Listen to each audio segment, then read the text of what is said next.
မင်္ဂလာပါဒေါက်တာထွန်းမြတ်ဝင်းပါအခုကျွန်တော်ပြောချင်တာကသွေးတို့ရှိတဲ့သူတွေမန္တတိုင်းလောက်ကိုလောက်ရမယ်အချက်9ချက် routine ချက်9ချက်ကိုပြောချင်တယ်เนาะဆိုတော့ဘာကြောင့်လဲဆိုတာပြောပြပေးပါမယ်เนาะကျွန်တော်ဒီကိုယ့်ရဲ့မနက်ခင်း9မိနစ်ကမိနစ်20ကကိုယ့်ရဲ့အသက်ကိုဘယ်လိုကဲတင်နိုင်မလဲเนาะဆိုတဲ့အကြောင်းလေးကိုကျွန်တော်ပြောပေးချင်ပါတယ်ပြီးတော့သွေးတို့အန်ဒီရတွေကိုတိတ်တဆိတ်ကာဝယ်ပေးနိုင်တဲ့မနက်ခင်းအလေးကျင့်လေးတို့ပြောပေးချင်တာဖြစ်ပါတယ်เนาะအဲ့တော့ကျွန်တော်တို့အားလုံးမနက်ခင်းအိယာနိုးနိုးချင်းမှာဘာတွေအရင်လုပ်လို့ရှိလဲဖုံးပုတ်တာလားကော်ဖီတောက်တာလားဒါပေမဲ့သွေးတို့ရှိတဲ့သူတွေအတွက်ကကြတော့မနက်ခင်းရဲ့ပထမဆုံးမိနစ်ပိုင်းတွေဟာတနေ့တာလုံးရဲ့သွေးဖိအားကိုအဆုံးဖြတ်ပေးနိုင်တဲ့အရေးကြီးဆုံးခြင်းဖြစ်ပါတယ်တင့်သက်ကိုကယ်တင်ပေးနိုင်တဲ့မနက်ခင်းအလေးကျင့်9ချက်ကိုကျွန်တော်တို့အတူတူလေ့လာကြည့်ကြရအောင်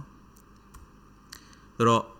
သွေးရောဂါကျွန်တော်တို့ silent killer လို့ခေါ်ကြပါတယ်။ဘာလို့လဲဆိုတော့လက္ခဏာသိမပြဘဲနဲ့အတွင်းကလီသားတွေကိုတဖြည်းဖြည်းချင်းဖျက်ဆီးတတ်လို့ဖြစ်ပါတယ်။ပိုပြီးကြောက်ဖို့ကောင်းတာကဈေးပညာအရနှလုံးရက်တာနဲ့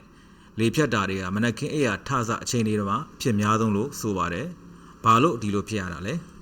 ။ကျွန်တော်တို့ကမနက်နိုးတာနဲ့အလန်းတန်ကြောင်လန့်လို့ပြီးတော့အိယာကနေကမန်းကနန်းထားလိုက်တာမျိုးနိုးချင်းအလုပ်ကိစ္စတွေကိုတွေးပြီးတော့စိတ်ပူလိုက်တာတွေကော်ပီအပြင်းသားတွေကိုချက်ချင်းတောက်လိုက်တာတွေအဲ့ဒါတွေကကျွန်တော်သွေးတို့ကိုမီးထိုးပေးလိုက်တာနဲ့တူပါတယ်သွေးပီယာရုပ်တရက်ထိုးတက်သွားစေပြီးတော့မှနှလုံးကိုအပြင်းထန်ဝင်ထုတ်ဝင်ဖို့ဖြစ်စေပါတယ်ဒါဆိုရင်ဒါကိုဒီအတိုင်းပဲဆက်ပြီးတော့လွှတ်ထားတော့မှာလားဒါဆိုဖြစ်ရပါလေအဆင့်9ဆင့်ရှိတဲ့မနက်ခင်းပုံသင်နည်းကိုကျွန်တော်ပြောပြခြင်းတယ်ပထမဆုံးအိယာနိုးရင်ချက်ချင်းမထပါနဲ့2မိနစ်လောက်ခန္ဓာကိုယ်ကိုအရှိန်ယူပါသေးပြီးတော့အိယာဘေးနားမှာအစင်းစင်းထားတဲ့ရေတဖန်ခွက်ကိုတောက်လိုက်ပါညကရေတက်ခန်းချောက်ပြီးတော့ပြစ်နေတဲ့သွေးတွေကကျဲသွားပါလိမ့်မယ်ပြီးရင်အသက်ကိုဖြည်းဖြည်းချင်းဝဝရှူသွင်းရှူထုတ်9ခြင်းလောက်လုပ်ပေးပါသွေးပြီးဟာချက်ချင်းကျသွားပါလိမ့်မယ်စတုဒ္ဒချက်ကတော့ကျွန်တော်သွေးပေါင်ခြင်းကိုတိုင်းတာပါမနက်ခင်းအပေါ်ပါသွားပြီးတဲ့နောက်မနက်စာမစားခင်တိုင်းတာတဲ့အဒီသွေးပေါင်ခြင်းကအမှန်ကန်ဆုံးသွေးပေါင်ခြင်းကိုရရှိသေးပါတယ်ရလာတဲ့မတန်းကိုကြည့်ပြီးတော့မှပြန်သမအချက်ဖြစ်တဲ့သွေးတိုးကြစေကိုဆရာဝန်ညွှန်ကြားတဲ့အတိုင်းအချိန်မှန်မှန်တောက်အောင်ဖြစ်ပါတယ်။သေသားပုံမိတာဟာ